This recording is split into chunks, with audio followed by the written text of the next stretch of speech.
औसा एमआयडीसीतील उद्योजकांसोबत बैठक संपन्न. औसा एमआयडीसीतील उद्योजक व प्लॉटधारक यांच्यासोबत 31 ऑक्टोबर रोजी बैठक संपन्न झाली.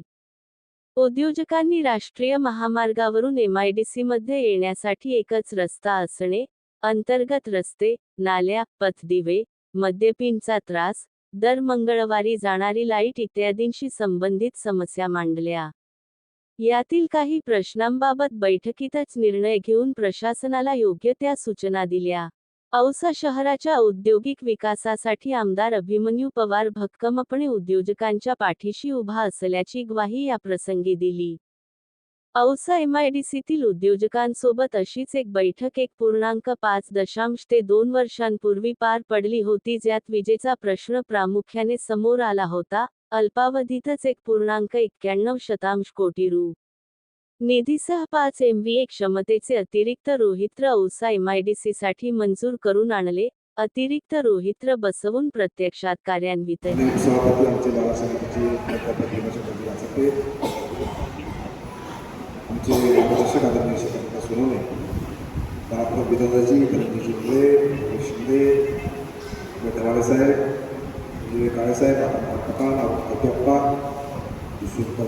सगळेच मंडळी आणि ज्यांनी आपल्याला सूत्रबद्ध केले ते अजितजी बोले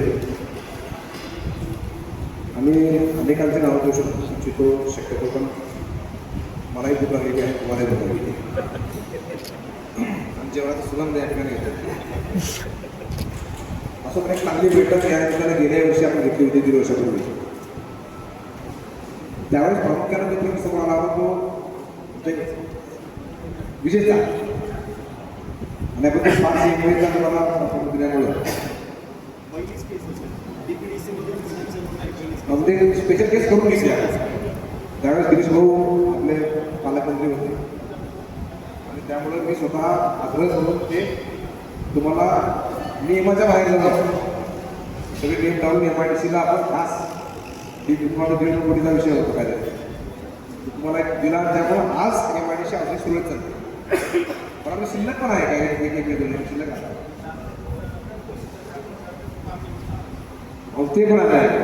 त्यामुळं आपल्याला आता काही त्याची गरज भासणार नाही.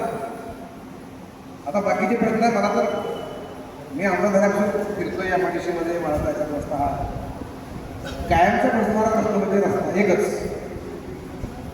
म्हणजे रेल्वेचा प्रश्न असाच आहे. आज लातूरचं रेल्वे स्टेशन एकच रस्ता एंट्री एक्झिट मी कायम बोलतो लातूरची एमआयडीसी लातूरचं रेल्वे स्टेशन ह्याला एकच रस्ता जायला आहे. एखादं मोठं कंटेनर आलं तर दुसरं जायलाच रस्ता नाही, किंवा CNGच्या वेळेस गाडीची लाईन लागते त्यावेळेस कंजेशन खूप मोठं त्या ठिकाणी.